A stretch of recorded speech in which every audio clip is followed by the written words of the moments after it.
Shalom, Bapak Ibu yang diberkati Tuhan, senang sekali hari ini Tuhan memperkenankan kita boleh berjumpa bersama dalam pelayanan Gerakan Membaca Alkitab 365 hari. Kita ada di hari yang ke-39 dalam bagian bacaan firman Tuhan Kitab Imamat pasalnya yang ke-25. Sebelum membaca firman Tuhan, mari kita berdoa. Terima kasih ya Tuhan Yesus, Engkau hentar kami boleh ada di hari yang ke-39 di tahun 2023 ini.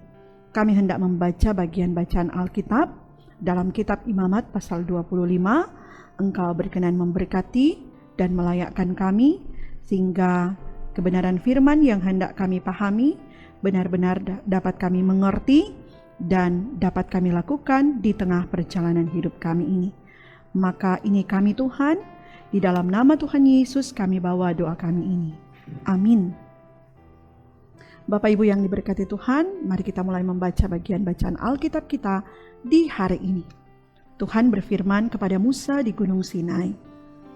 Berbicaralah kepada orang Israel dan katakanlah kepada mereka, apabila kamu telah masuk ke negeri yang akan kuberikan kepadamu, maka tanah itu harus mendapat perhentian sebagai sabat bagi Tuhan. 6 tahun lamanya engkau harus menaburi ladangmu, dan 6 tahun lamanya engkau harus merantingi kebun anggurmu dan mengumpulkan hasil tanah itu. Tetapi pada tahun yang ke-7, haruslah ada bagi tanah itu suatu sabat, masa perhentian penuh, suatu sabat bagi Tuhan. Ladangmu janganlah kau taburi, dan kebun anggurmu janganlah kau rantingi. Dan apa yang tumbuh sendiri dari penuaianmu itu, janganlah kau tuai, dan buah anggur dari pokok anggurmu yang tidak dirantingi, janganlah kau petik. Tahun itu harus menjadi tahun perhentian penuh bagi tanah itu. Hasil tanah selama sabat itu haruslah menjadi makanan bagimu, yakni bagimu sendiri, bagi budakmu laki-laki, bagi budakmu perempuan, bagi orang upahan, dan bagi orang asing di antaramu yang semuanya tinggal padamu. Juga bagi ternakmu dan bagi binatang liar yang ada di tanahmu, segala hasil tanah itu menjadi makanannya.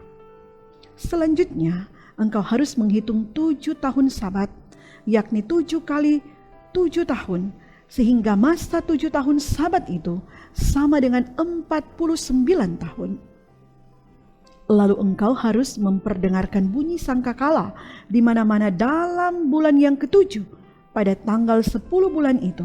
Pada hari raya pendamaian, kamu harus memperdengarkan bunyi sangkakala itu di mana-mana di seluruh negerimu. Kamu harus menguduskan tahun yang ke-50 dan memaklumkan kebebasan di negeri itu bagi segenap penduduknya. Itu harus menjadi tahun Yobel bagimu, dan kamu harus masing-masing pulang ke tanah miliknya dan kepada kaumnya. Tahun yang ke-50 itu harus menjadi tahun Yobel bagimu. Jangan kamu menabur, dan apa yang tumbuh sendiri dalam tahun itu jangan kamu tuai. Dan pohon anggur yang tidak dirantingi jangan kamu petik buahnya. Karena tahun itu adalah tahun Yobel, haruslah itu kudus bagimu. Hasil tahun itu yang hendak kamu makan harus diambil dari ladang. Dalam tahun Yobel itu, kamu harus masing-masing pulang ke tanah miliknya. Apabila kamu menjual sesuatu kepada sesamamu atau membeli daripadanya, janganlah kamu merugikan satu sama lain. Apabila engkau membeli dari sesamamu, haruslah menurut jumlah tahun sesudah tahun Yobel, dan apabila ia menjual kepadamu, haruslah menurut jumlah tahun panen. Makin besar jumlah tahun itu, makin besarlah pembeliannya, dan makin kecil jumlah tahun itu, makin kecillah pembeliannya. Karena jumlah panenlah yang dijualnya kepadamu. Janganlah kamu merugikan satu sama lain, tetapi engkau harus takut kepada Allahmu, sebab akulah Tuhan Allahmu. Demikianlah kamu harus melakukan ketetapanku dan tetap berpegang pada peraturanku, serta melakukannya, maka kamu akan diam di tanahmu dengan aman tentram. Tanah itu akan memberi hasilnya, dan kamu akan makan sampai kenyang, dan diam di sana dengan aman tentram. Apabila kamu bertanya, apakah yang akan kami makan dalam tahun yang ketujuh itu? Bukankah kami tidak boleh menabur dan tidak boleh mengumpulkan hasil tanah kami? Maka aku akan memerintahkan berkatku kepadamu dalam tahun yang keenam, supaya diberinya hasil untuk 3 tahun. Dalam tahun yang ke-8, kamu akan menabur, tetapi kamu akan makan dari hasil yang lama sampai kepada tahun yang ke-9. Sampai masuk hasilnya, kamu akan memakan yang lama. Tanah jangan dijual mutlak, karena akulah pemilik tanah itu, sedang kamu adalah orang asing dan pendatang bagiku. Di seluruh tanah milikmu, haruslah kamu memberi hak menebus tanah. Apabila saudaramu jatuh miskin, sehingga harus menjual sebagian dari miliknya, maka seorang kaumnya yang berhak menebus, yakni kaumnya yang terdekat, harus datang dan menebus yang telah dijual saudaranya itu.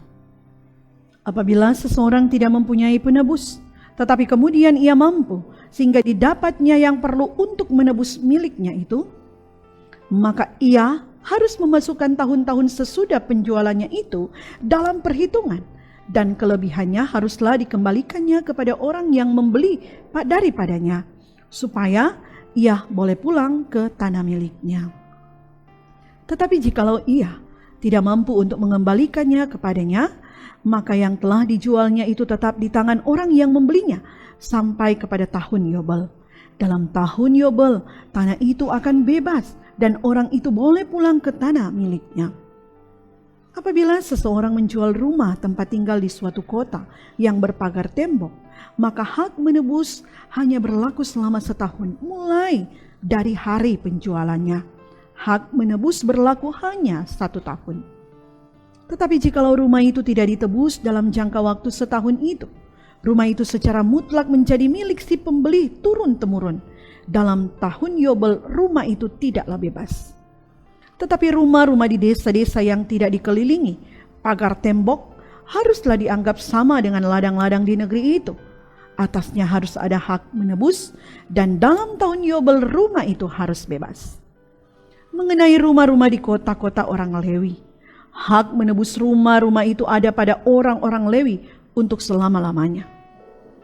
Sekalipun dari antara orang Lewi yang melakukan penebusan, tetapi rumah yang terjual di kota miliknya itu haruslah bebas dalam tahun Yobel, karena segala rumah di kota-kota orang Lewi adalah milik mereka masing-masing di tengah-tengah orang Israel. Dan padang penggembalaan sekitar kota-kota mereka janganlah dijual, karena itu milik mereka untuk selama-lamanya. Apabila saudaramu jatuh miskin sehingga tidak sanggup bertahan di antaramu, maka engkau harus menyokong dia sebagai orang asing dan pendatang, supaya ia dapat hidup di antaramu. Janganlah engkau mengambil bunga uang atau riba daripadanya, melainkan engkau harus takut akan Allahmu, supaya saudaramu dapat hidup di antaramu. Janganlah engkau memberi uangmu kepadanya dengan meminta bunga. Juga makananmu janganlah kau berikan dengan meminta riba. Akulah Tuhan Allahmu yang membawa kamu keluar dari tanah Mesir, untuk memberikan kepadamu tanah Kanaan, supaya aku menjadi Allahmu. Apabila saudaramu jatuh miskin di antaramu, sehingga menyerahkan dirinya kepadamu, maka janganlah memperbudak dia.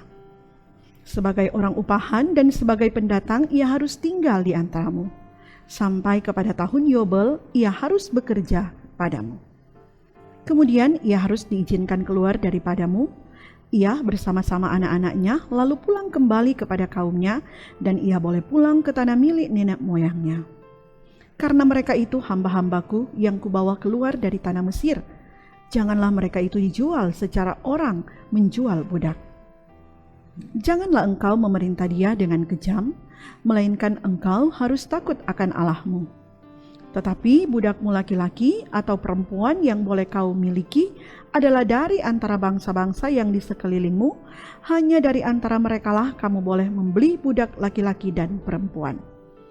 Juga dari antara anak-anak pendatang yang tinggal di antaramu, boleh kamu membelinya, dan dari antara kaum mereka yang tinggal di antaramu, yang dilahirkan di negerimu, orang-orang itu boleh menjadi milikmu.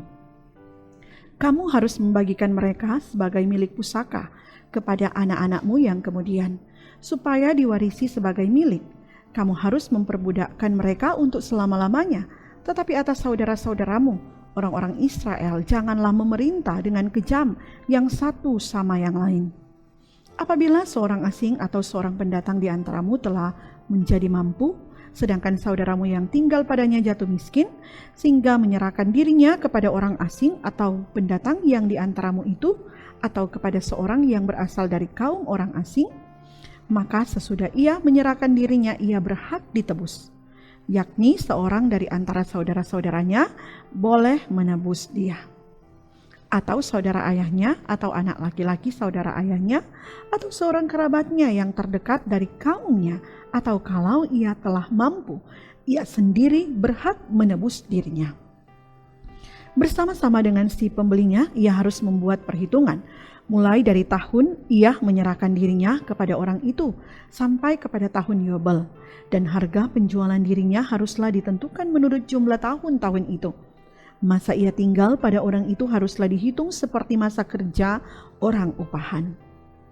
Jikalau jumlah tahun itu masih besar, maka dari harga pembeliannya harus dikembalikan sebagai penebus dirinya menurut jumlah tahun itu.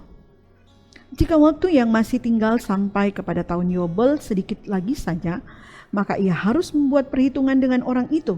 Menurut jumlah tahun itulah ia harus membayar uang tebusan dirinya.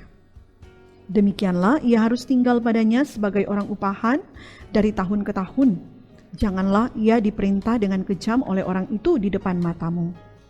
Tetapi jikalau ia tidak ditebus dengan cara demikian, maka ia harus diizinkan keluar dalam tahun Yobel, ia bersama-sama anak-anaknya.